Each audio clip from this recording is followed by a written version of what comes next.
राधे राधे दोस्तों, स्वागत है आपका अपने YouTube चैनल में। दोस्तों, आज हम बात करने जा रहे हैं गुरु ग्रह को मजबूत किस प्रकार करें।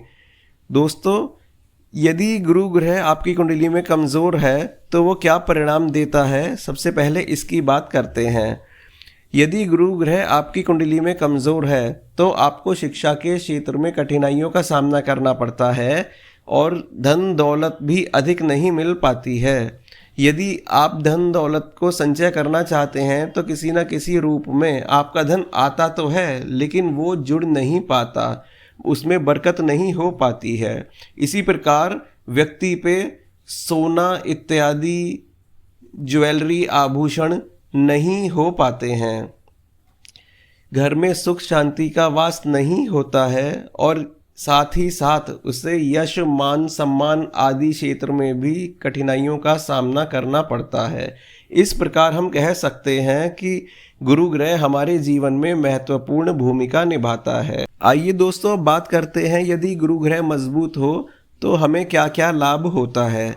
देखिए, अगर कुंडली में गुरु ग्रह मजबूत है तो व्यक्ति को उच्च शिक्षा प्राप्त होती है, उसके पास अपार धन दौलत जमीन जायदाद होता है, उसके पास सोना आभूषण इत्यादि प्रचुर मात्रा में होते हैं और साथ ही साथ घर में सुख शांति का वास होता है। उसे समाज में यश मान सम्मान प्राप्त होता है, उच्च पद प्राप्त होता है और यदि उसका व्यवसाय है, बिजनेस है, तो वो बहुत अच्छा प्रगति करता है।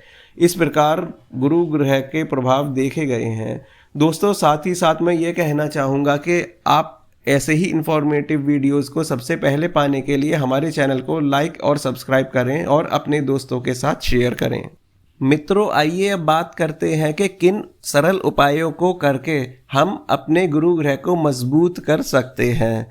दोस्तों, ये जो उपाय हैं ये बहुत सरल उपाय हैं और इसमें आपका बहुत अधिक खर्च भी नहीं होता है और ये आप दैनिक जीवन में आसानी से कर पाएंगे। तो सबसे पहला उपाय है कि हल्दी या केसर का तिलक अपने मस्तक पर लगाएं। जी हाँ, गुरुवार को स्नान करने के बाद आप हल्दी या केसर का तिलक लगाएं। इससे आपको गुरु ग्रह की शुभता प्रदान होगी, क्योंकि पीला रंग गुरु ग्रह से संबंधित है। इसलिए आप अपने मस्तक पर केसर का या हल्दी का तिलक लगाएं, इससे आपको शुभता प्रदान होगी। मित्रों, दूसरा उपाय है, जहाँ तक संभव हो गुरुवार के दिन पीले वस्त्र धारण करें। आप कोई भी पीला वस्त्र पहन सकते हैं या आप अपनी जेब में पीला रुमाल भी रख सकते हैं। पीले वस्त्र पहनने से आपको गुरु ग्रह की पॉजिटिव एनर्जी प्राप्त होगी और आपके जीवन में सकारात्मक ऊर्जा का संचार होगा। मित्रों, तीसरा उपाय बहुत ही सरल और प्रभावशाली उपाय है। इसमें आपको करना ये है कि गुरुवार के दिन एक आटे की लोई लेनी है और उसमें थोड़ी सी चने की दाल और गुड़ रखना है और उस आटे की लोई को चने की दाल और गुड़ के साथ गौ माता को खिलाना है। अगर पीली गाय को खिलाएं तो सर्वोत्तम है। यदि कोई भी रंग की गाय है उसे आप ये आटे की लोई चने की दाल और गुड़ के साथ बृहस्पतिवार को खिला सकते हैं। इससे आपको बहुत अधिक लाभ मिलेगा और गुरु से संबंधित हर क्षेत्र में आपको कामयाबी और सफलता मिलेगी। दोस्तों, चौथा सरल उपाय है मंत्र जाप।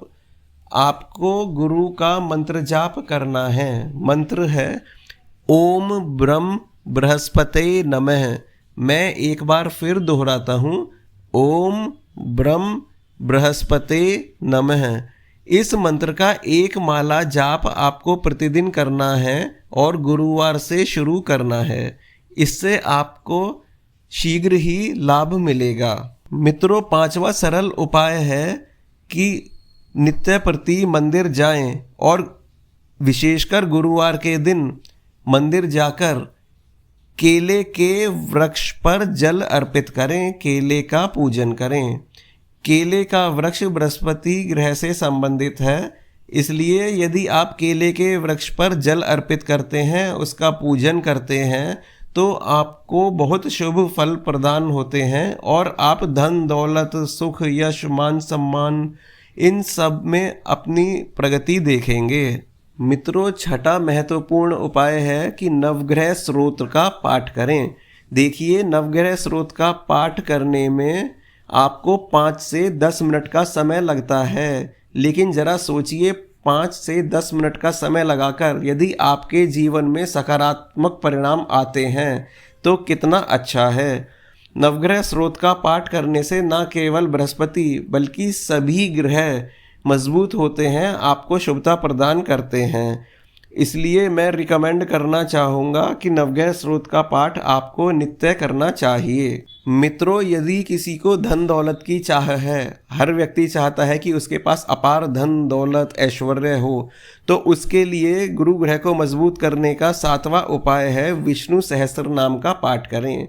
दोस्तों, विष्णु सहस्त्र नाम का पाठ संस्कृत में है। यदि आप चाहें तो इसे हिंदी की पुस्तक लेकर भी पढ़ सकते हैं। इसमें विष्णु के 1000 नाम बताए गए हैं और इसका पाठ करने में आपको अधिक समय नहीं लगेगा।